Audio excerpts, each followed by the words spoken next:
Bonjour Alexandra Ruiz, bienvenue. Heureux de vous accueillir. Vous êtes donc executive partner, membre du COMEX d'IBM France.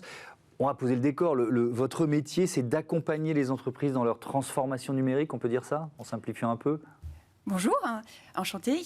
Oui, en effet, le rôle d'IBM, c'est d'accompagner les grandes entreprises françaises dans leur transformation digitale, numérique, avec des nouvelles technologies, et aussi les accompagner à être plus respectueuses de l'environnement, et notamment au niveau du développement durable. Alors, peut-être préciser aussi des éléments de contexte. On l'a vu dernièrement dans la récente COP27. Un sujet principal au niveau des discussions a été l'objectif de développement durable numéro 12, celui qui est sur la consommation et production durable. Ouais. Et un des messages forts a été que tout ce qui relève justement de la consommation, surtout chez les jeunes, les milléniaux et la génération Z, a complètement changé. Le marché a évolué, les attentes vis-à-vis des marques ne sont plus du tout les mêmes. C'est-à-dire qu'aujourd'hui, il faut être toujours plus responsable. Il y a une attente forte de la part des consommateurs à être respectueux de l'environnement, de l'humain et avec une éthique. Et de surcroît, ça n'est plus une option pour plus tard. Oui. Donc on voit les entreprises... Alors, en tout cas, quelles leçons vous tirez de ça? Alors, les entreprises que nous accompagnons, aujourd'hui, elles doivent s'engager fortement. Et ce n'est pas juste du déclaratif au travers d'un rapport RSE.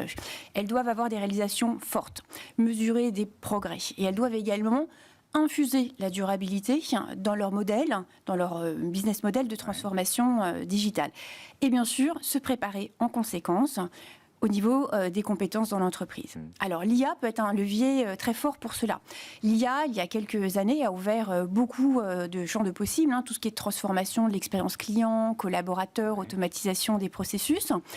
Et au niveau de la durabilité, on le voit, il y a déjà des premières expériences concrètes. Je vais vous en citer quelques-unes, par exemple sur l'éco-conception. Oui. Alors on va rentrer dans les détails, mais d'abord, pour bien comprendre, vous proposez en fait une gamme de solutions, et on va vraiment se concentrer sur l'intelligence artificielle dans cette interview, qui permettent aux entreprises d'être dans le concret, c'est-à-dire que de mesurer leur réduction d'impact, c'est ça l'idée? Tout à fait. Alors, on a différentes technologies, certaines dites plus classiques, comme l'intelligence artificielle avec Watson, le cloud, bien sûr, nos data centers, qui permettent d'être aussi moins énergivores. Mais de façon plus précise, on a trois solutions. On a NVISI, qui va permettre de travailler sur les données RSE, et encore une fois, de mesurer les progrès. On a également le Environmental Intelligence Suite. Donc c'est pareil, on va travailler sur les données pour comprendre les éventuels impacts des changements météorologiques et impacts climatiques. Et enfin, Turbonomics, là on va être beaucoup plus sur l'informatique d'entreprise, sur la consommation des applications et pouvoir s'assurer qu'on ne va pas surprovisionner des besoins en conséquence. Donc alors, on a une large gamme. Je vous ai interrompu, vous parliez d'éco-conception. Alors on est dans quel cadre d'activité là? On va être plus spécifiquement dans le secteur de la distribution. D'accord. Éco-conception, c'est-à-dire que l'IA va permettre aux marques d'écouter les données qui sont échangées, par exemple, sur les réseaux sociaux, de comprendre les tendances actuelles et futures, mais également ce que les consommateurs veulent.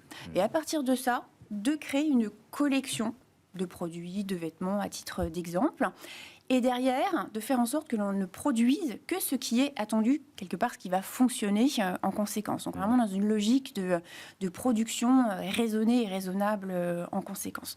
Si on va plus loin, on peut aller également sur l'éco-production. Et là, toujours l'IA peut aider de deux manières différentes. Pour produire, il faut des fournisseurs. L'IA peut vous aider à identifier les fournisseurs qui vont être dans un circuit court. Circuit court, c'est-à-dire dans une zone géographique limitée en conséquence. Donc vous allez être beaucoup plus responsable de votre empreinte écologique en conséquence. Pour aller plus loin, dans la supply chain, donc vraiment dans la chaîne de production en conséquence, l'IA va aussi vous aider à partir des données, donc de ce que je vais produire et des données de vente, à ne produire que l'attendu en conséquence et en juste à temps de surcroît. Alors, je veux bien qu'on prenne des cas d'usage. On va dérouler un peu éco-conception, éco-production et puis la supply chain, la chaîne logistique. Dans l'éco-conception, donc vous dites, c'est plutôt la distribution. Vous avez un exemple à nous donner pour illustrer ce que l'intelligence artificielle permet d'améliorer en termes d'impact? Alors, oui, bien sûr. Je vais vous prendre un exemple sur la création d'une collection. Donc, on a travaillé avec un créateur pour justement regarder, écouter ses tendances sur les réseaux sociaux et à partir de ça, croiser les informations de ce qu'attendaient les consommateurs, mais aussi prendre les cahiers de tendance. On a nourri l'intelligence artificielle avec cela, et l'intelligence artificielle nous a fait une proposition de 20 produits. 10 ont été retenus par le créateur et ont été produits en conséquence et ont été présentés durant la Fashion Week aussi. Donc ça, c'est un petit côté quand même sympa, c'est ludique, mais on a aussi l'assurance de proposer à ces consommateurs quelque chose qui va leur convenir. Ouais, donc c'est vraiment par une connaissance plus fine des attentes des clients et notamment d'une génération qui est, vous nous l'avez dit, très, très engagée, enfin parfois paradoxale, parce que si on parle de vêtements, il y a aussi les ados qui vont aller vers de la mode jetable qui coûte pas cher, mais bref, on ne va pas ouvrir ce débat avec vous. Sur l'éco-production, là aussi, est-ce qu'il y a un cas d'école, un cas d'usage que vous pouvez nous détailler ? Alors oui, bien sûr, c'est important, l'éco-production, la supply chain, puisqu'on peut potentiellement être face à du gâchis de fourniture. C'est-à-dire que vous surstockez dans l'attente de la production, vous produisez aussi, et ça, c'est des coûts qui ne sont pas récupérables par l'entreprise. D'accord ? Et encore une fois, dans une logique d'empreinte carbone, d'empreinte écologique, ça n'est aujourd'hui pas acceptable.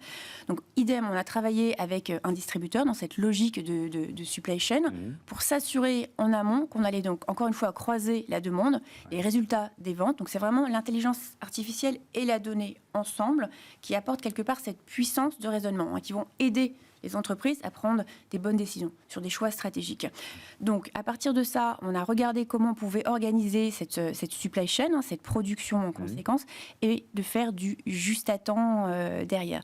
Donc ça, c'est quand même assez beau aussi. Et comme je le disais aussi en amont, on a veillé à être dans la circularité, donc vraiment dans le circuit court, et s'assurer qu'on ne travaille qu'avec des fournisseurs dans une zone géographique extrêmement limitée. Ça, c'était aussi une attente forte de la part de leurs consommateurs. Ouais. Ça, c'est ce que vous appelez Green for IT, c'est ça, la circularité ? Alors oui, le Green for IT, c'est justement l'objectif durable comme objectif pour concevoir des nouvelles technologies qui vont être plus respectueuses dans l'environnement. Elles vont être plus frugales, consommer moins de données, mais aussi moins énergivores.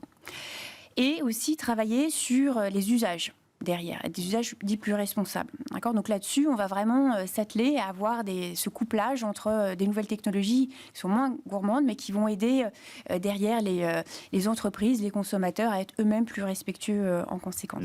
C'est quoi la feuille de route ou le défi que vos clients en matière de logistique durable, c'est quoi leur feuille de... Qu'est-ce qu'ils vous demandent en quelque sorte ?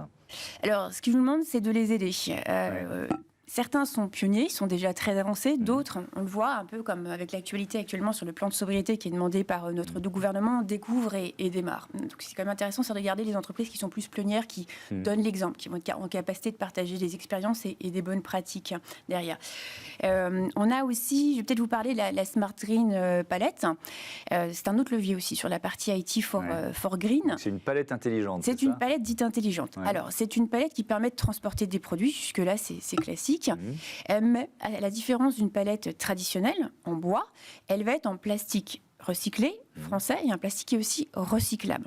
Donc là, vous mettez en relation le secteur de la plasturgie et le secteur de la grande distribution, par exemple. Exactement. Donc là, on travaille vraiment en mode, quelque part, écosystème. On travaille donc avec les gens qui vont produire la palette, les distributeurs également qui ont des besoins, et puis aussi au milieu ceux qui transportent les palettes.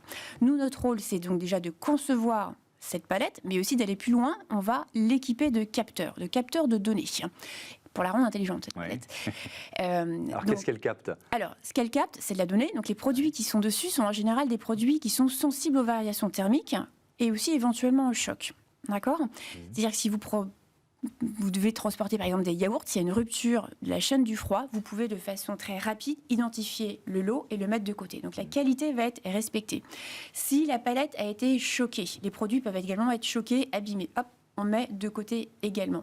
Donc là, il y a véritablement un gain pour le consommateur derrière, d'être dans le respect de la qualité qui lui-même est fourni par le distributeur en tant que tel.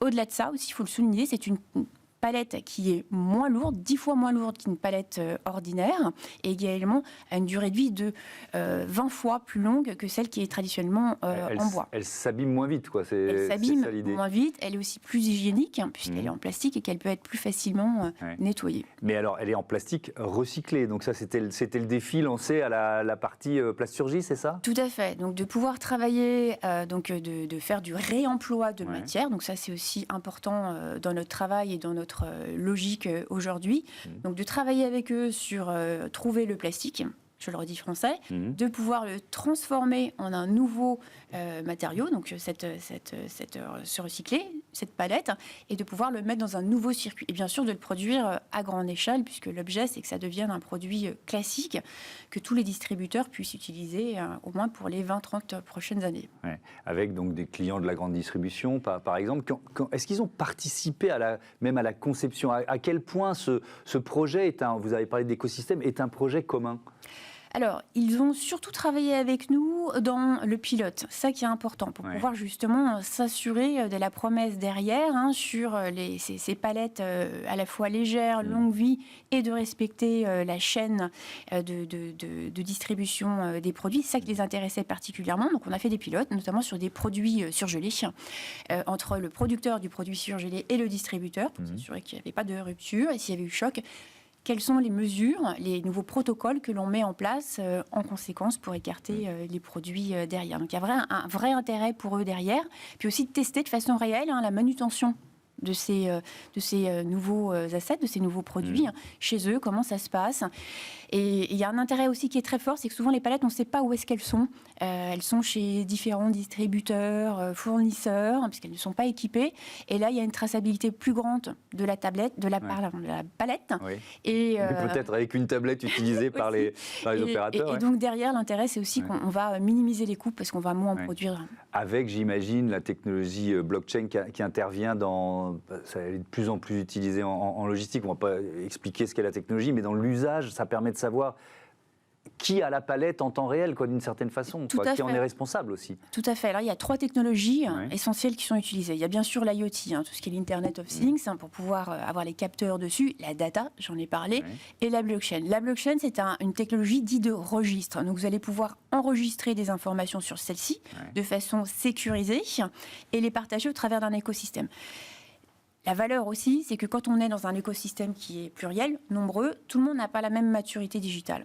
Et là, au travers de ce registre, on va justement pouvoir garantir la maturité digitale en permettant à chacun d'inscrire ses données et d'y avoir accès derrière. Et c'est aussi une technologie dite de permission. Donc tout le monde va pouvoir écrire dessus et accéder à l'ensemble des informations. C'est ça qui est très important. Alors, grâce à la technologie, notamment l'intelligence artificielle, on a parlé de circuits courts, on a parlé d'économie circulaire, là on était beaucoup sur la logistique. Il y a aussi, on voit de plus en plus se développer une logique d'usage plutôt que de possession. On peut parler d'économie de location ou de souscription. Alors, est-ce que là aussi, vous avez des solutions à proposer à vos clients en la matière ?